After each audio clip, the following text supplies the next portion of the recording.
Campus Whisker podcast.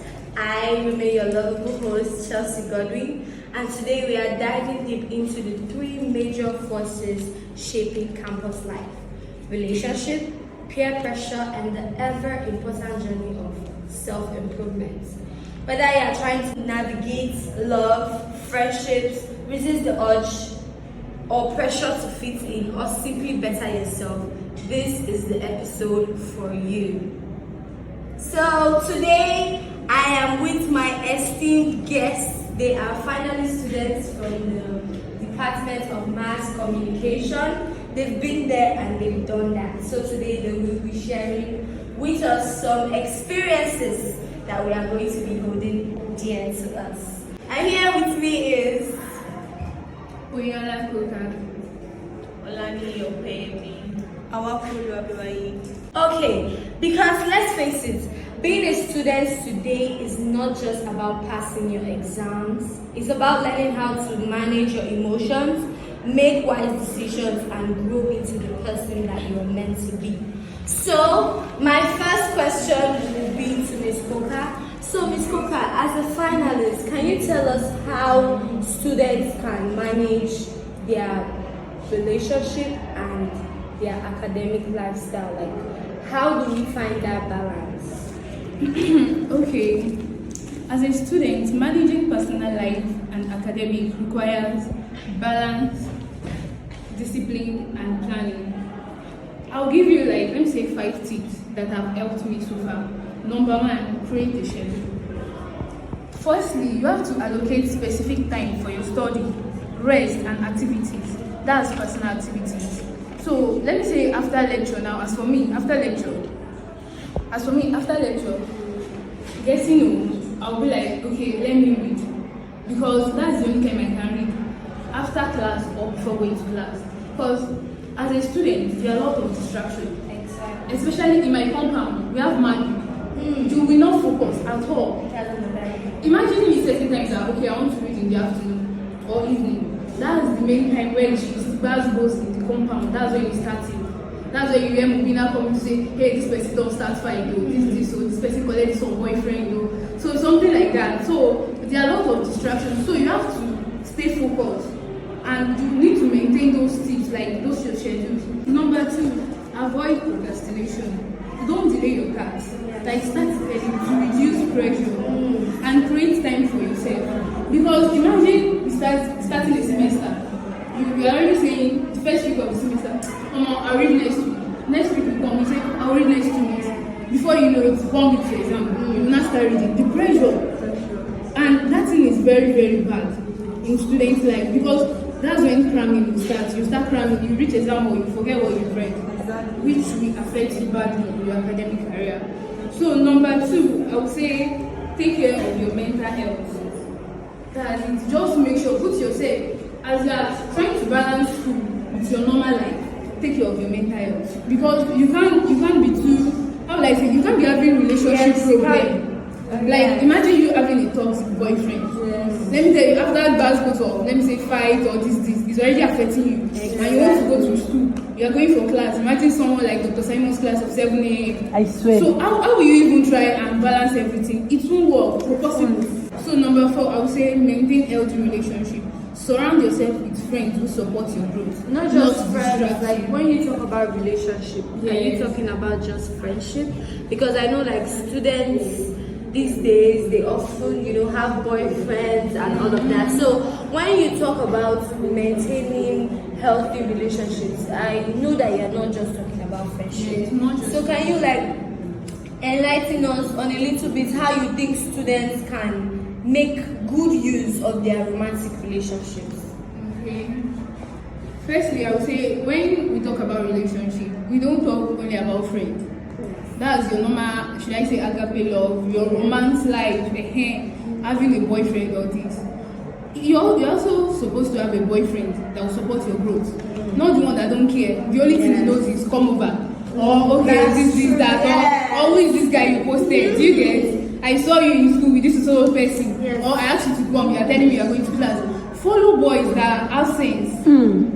Because nowadays you just see boys with rubber, or some boys bad sense, but like, so you have to follow a boy that has potentials, that has dream for you and himself. Yes. So you don't just follow success. you don't just follow any guys.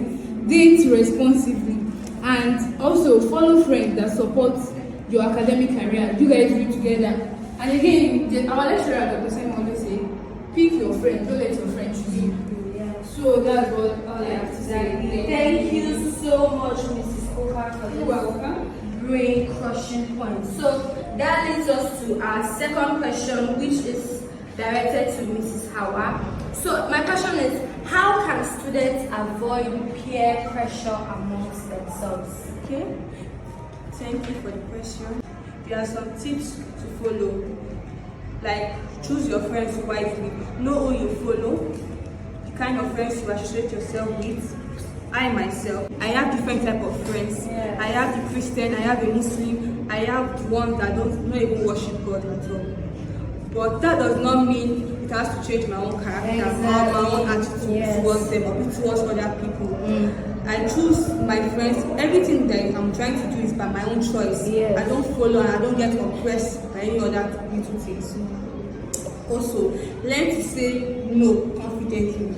When your friends are trying to push you to date sugar daddies, learn to say no. Tell them that you don't need that you don't want to be like that. You want to focus more on your life, more on your academic. For example, you join clubs, join studies groups, and those studies groups should be people that are intelligent, people that have, they know what they are doing, that they know exactly what they are doing. They have good, positive mindsets. They don't have any distraction, like having a boyfriend, a toxic boyfriend, for example, or any bad training at home. Thank you very much, Mrs. Howard. Okay, so I feel like one of the perks of knowing, when not to fit in, just like you said earlier, like having different kind of friends. When you have like school friends, church friends, friends that you randomly go out with. What if, in a scenario, this is just a straightforward question, what can you do when you find yourself in a situation whereby the type of friend that you thought that person was not really the kind of person that person is? Because you know that as friends they can disguise to be what they are not, just to get you to do what they want you to do. So when you find out that, oh, this person that I thought was this happens to be another kind of person, what do you do when you find yourself in a situation like that? I will distance myself from that person. Okay. And as I'm distancing myself, I will know that once I'm leaving that friendship, I will focus more on myself and my own personality, my mindset. Thank you. Okay, thank you so much, Ms. Howard, for that brilliant answer. So my third question is forwarded to Ms. Ope. So, what are the lifestyle choices and habits should students actively engage in to improve themselves? Meaning how to better themselves, maybe academically, and even as human beings. Like, what do you think are the lifestyle and habits that students should actively engage in? Alright, thank you very much for that question, and thank you for having me on this episode. I would go by saying you need to prioritize your mental health. When it comes to me, during exam, I'm always focused. Even if I'm reading for an exam, I eat well. You need to stay focused on whatsoever you're doing. If I'm having exam by 8 o'clock, I'll start reading by 4. When it's 6 o'clock, I'll stop reading, go take my beds. Start coming to school by 7 o'clock. When it's 7:30, even if I'm reading or I'm doing anything, I stop reading. I stay focused.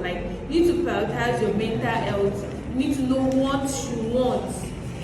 When it's we should stop actually.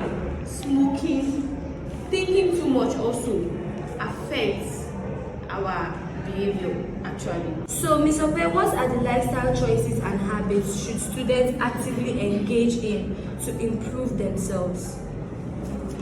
I will first of all go by saying thank you for having me on this show, and thank you for inviting me for this amazing topic. I would say you need to prioritize your mental health. stay positive, stay focused, don't let anything distract you. And I will also say we need to stay academically disciplined. In anything you're doing, you need to be disciplined. Okay. Know that okay, you came here for this, set goals, set standards. Like me now, there was doing 200 level, I was heartbroken. Yeah. I can relate. But I needed to like still focus. Because Exactly. If Because that's all anything, you can do. because if anything happens to my CGPA, the guy is gone. It's gone. Yes. I need to focus on myself. Exactly. So I was crying. I would cry for 10 minutes. I will read. For 1 hour. That's just it. We need to know what we're doing. And also to maintain healthy diet. Eat well. What you take inside is what you bring outside. Exactly. That's just it. Yes. Thank you so much. Speaking of good diet, it has been said statistically based on research that 80% of FUS students fail as a result of ulcer. And the reason is because most students do not maintain healthy diets. This is something that we cannot overemphasize. So if you're a student and you're watching the show, make sure to eat properly, because what you take inside is exactly what you're going to be bringing outside to us. So, and that is where we are going to be calling it a show. Thank you very much for staying tuned with us. And remember that your time as a student is not just about chasing your grades or making friends. It's about discovering who you are, finding out your potentials, and knowing what you want to present to the world. Learning how to stay strong in your values and knowing what pushes you to be better. So catch us in the next episode, same time, same place. We are here to bring you all of the whispers that goes around in this campus. Thank you very much. Love you. I remain your lovable host, Mrs. Sassy.